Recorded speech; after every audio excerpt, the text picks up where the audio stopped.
Welcome back. పశ్చిమ దేశాలపై Russia అధ్యక్షుడు Putin కత్తులు దూస్తున్నారు. పశ్చిమ దేశాల బ్యాంకింగ్ వ్యవస్థపై నిప్పులు కక్కారు. దీనికి ప్రత్యామ్నాయంగా బ్రిక్స్కు కొత్త చెల్లింపుల విధానం అవసరమన్నారు. డాలర్ను అమెరికా మిత్ర దేశాలు ఆయుధంగా చేసుకుంటున్నట్లు ఆరోపించారు. పశ్చిమ దేశాల ఆటలకు అడ్డుకట్ట వేయాలన్నారు. బ్రిక్స్ పేమెంట్ విధానాన్ని ప్రధాని మోడీ స్వాగతించారు. అదే అదునుగా యూనిఫైడర్ పేమెంట్స్ ఇంటర్ఫేస్ యూపీఐ గురించి ప్రధాని మోడీ వివరించారు. దీనిపై 30 దేశాలు ఆసక్తి చూపుతున్నట్లు బ్రిక్స్ దేశాలకు వెల్లడించారు. యూపీఐతో బ్రిక్స్కు మేలు జరుగుతుందని వెల్లడించారు.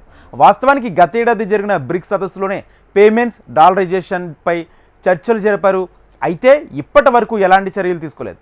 అయితే బ్రిక్స్ దేశాల చెల్లింపుల వ్యవస్థ సక్సెస్ అవుతుందా? యూపీఐకు ఎదురవుతున్న సవాళ్లేంటి? Watch the story.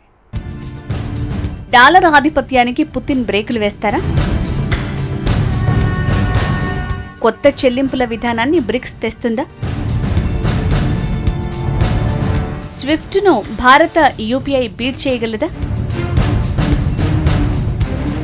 2022 ఫిబ్రవరి 24 ఉక్రెయిన్పై ప్రత్యేక సైనిక చర్య చేపడుతున్నట్టు రష్యా అధ్యక్షుడు వ్లాదిమిర్ పుతిన్ ప్రకటించారు.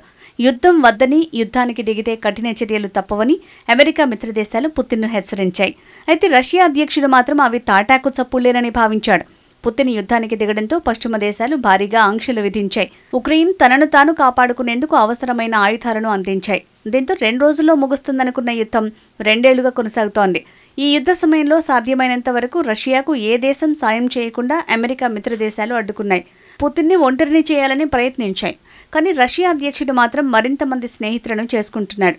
తాజాగా నైరుతి రష్యాలోని కజా నగరంలో నిర్వహిస్తున్న బ్రిక్స్ శిఖరాగ్ర సదస్సే అందుకు నిదర్శనం.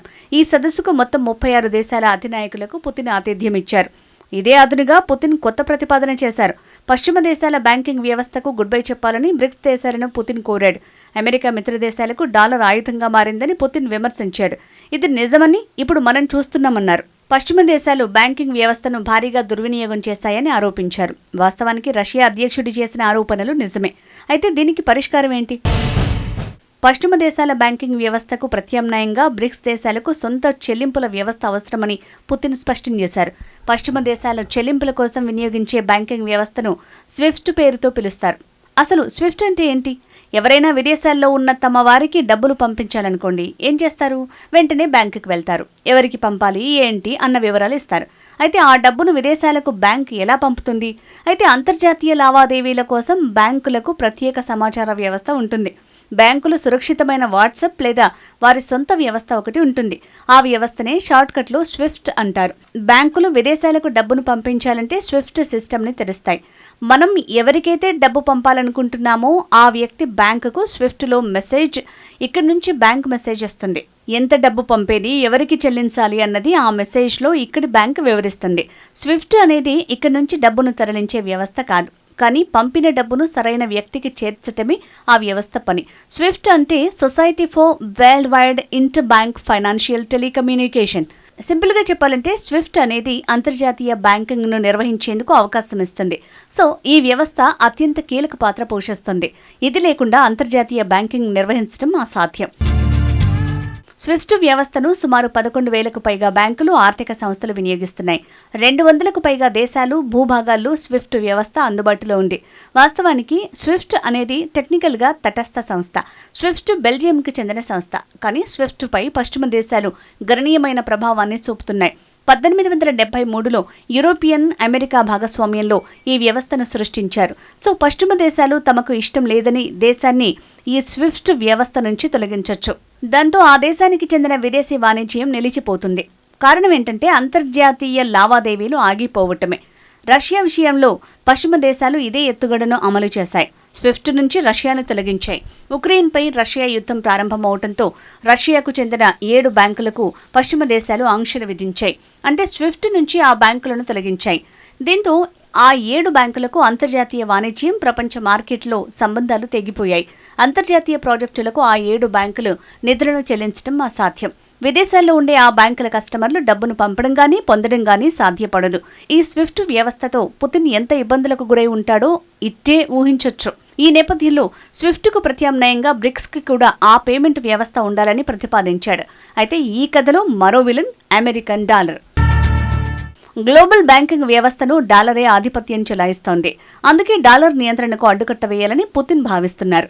వాస్తవానికి కొన్నేళ్లుగా బ్రిక్స్ దీనిపై చర్చిస్తోంది. గత బ్రిక్స్ శిఖరాగ్ర సదస్సులో డాలర్ అడ్డుకట్టపై చర్చ జరిగింది. గత ఏడాది బ్రిక్స్ శిఖరాగ్ర సదస్సులకు దక్షిణాఫ్రికా ఆతిథ్యమిచ్చింది. దీని విషయాన్ని చర్చించేందుకు బ్రిక్స్ నాయకులు అంగీకరించారు. అయితే స్విఫ్ట్కు ప్రత్యామ్నాయ వ్యవస్థను బ్రిక్స్ దేశాలు ఇప్పటికీ రూపొందించలేకపోయాయి. వ్యక్తిగతంగా బ్రిక్స్ సభ్య దేశాలు సొంత ఏర్పాట్లను చేసుకుంటున్నాయి. స్థానిక కరెన్సీల్లోనే వాణిజ్యాన్ని బ్రిక్స్ దేశాలు నిర్వహిస్తున్నాయి. చాలా వరకు ద్వైపాక్షిక ఏర్పాట్లను చేసుకుంటున్నాయి. బ్రిక్స్ డాలర్ను నియంత్రించేందుకు సిద్ధంగా ఉండొచ్చు. కానీ ప్రపంచవ్యాప్తంగా ఉన్న సెంట్రల్ బ్యాంకులు మాత్రం డీ-డాలరైజేషన్కు సిద్ధంగా లేవు. ఇప్పటికీ ప్రపంచ సెంట్రల్ బ్యాంకులు అమెరికన్ డాలర్ పైనే ఆధారపడుతున్నాయి. చాలా దేశాల్లో విదేశీ మారక నిల్వలు అమెరికా డాలర్ల రూపంలోనే ఉన్నాయి. అంతర్జాతీయంగా విదేశీ మారక నిధుల్లో 59% అమెరికా డాలర్లే ఉన్నాయి. ఇలాంటి నేపథ్యంలో డాలర్ ఆధిపత్యాన్ని బ్రిక్స్ ఎలా బద్దలు కొడుతుంది? స్విఫ్ట్కు ప్రత్యామ్నాయ వ్యవస్థను రూపొందించడంలో భారత్ సహకరిస్తుందా? కజాన్లో నిర్వహించిన బ్రిక్స్ సదస్సులో ప్రధాని నరేంద్ర మోడీ యూపీఐ గురించి ప్రస్తావించారు. బ్రిక్స్ దేశాల మధ్య ఆర్థిక ఏకీకరణ ప్రయత్నాలకు తాము స్వాగతిస్తామని మోడీ చెప్పారు. స్థానిక కరెన్సీల్లో వాణిజ్యం, సీమాంతర లావాదేవీల నిర్వహణకు ఏకీకృత చెల్లింపుల విధానం యూపీఐ అద్భుతంగా పనిచేస్తుందని మోడీ చెప్పారు. భారత్ రూపొందించిన యూపీఐ చాలా దేశాలు స్వీకరిస్తున్నాయన్నారు. ఈ విధానం ఇప్పటికే యూఏఈలో అమల్లో ఉందని మోడీ చెప్పారు. ఈ ఏడాది దుబాయ్లో యూపీఐ విధానాన్ని ప్రధాని మోడీ పరిచయం చేశారు. ఇండియాలో డిజిటల్ చెల్లింపులకు యూపీఐ వెన్నెముకగా నిలిచింది. ప్రస్తుతం 7 దేశాల్లో యూపీఐ చెల్లింపులు అందుబాటులోకి వచ్చాయి. కొన్ని నెలల్లో యూపీఐ అమలు చేసే దేశాల జాబితాలు మరిన్ని చేరనున్నాయి. యూపీఐ వ్యవస్థను అందుబాటులోకి తీసుకొచ్చేందుకు 30కి పైగా దేశాలు ఆసక్తి చూపుతున్నాయి. బ్రిక్స్ సైతం యూపీఐని పరిగణనలోకి తీసుకుంటుందా అంటే ఈ ఆలోచన ఆకర్షణీయంగా ఉంది. అయితే యూపీఐకి కూడా కొన్ని సవాళ్లున్నాయి. అసలు ఒకే ప్లాట్ఫామ్ బహుళ కరెన్సీలను ఎలా నిర్వహించగలదు? కరెన్సీ విలువ తగ్గే ప్రమాదం లేకుండా రియల్ టైం లావాదేవీలను ఎలా సెటిల్ చేస్తారు? మరి ముఖ్యంగా యూపీఐని స్వీకరించడానికి సభ్య దేశాల మధ్య ఏకాభిప్రాయాన్ని ఎలా పెంచుతారు? ఉదాహరణకు చైనానే తీసుకోండి. డ్రాగన్ కంట్రీతో యూపీఐని పంచుకోవటానికి భారత్ సిద్ధంగా ఉందా? పదే పదే భారత సార్వభౌమత్వాన్ని పొరుగున కమ్యూనిస్టు కంట్రీ సవాల్ చేస్తోంది.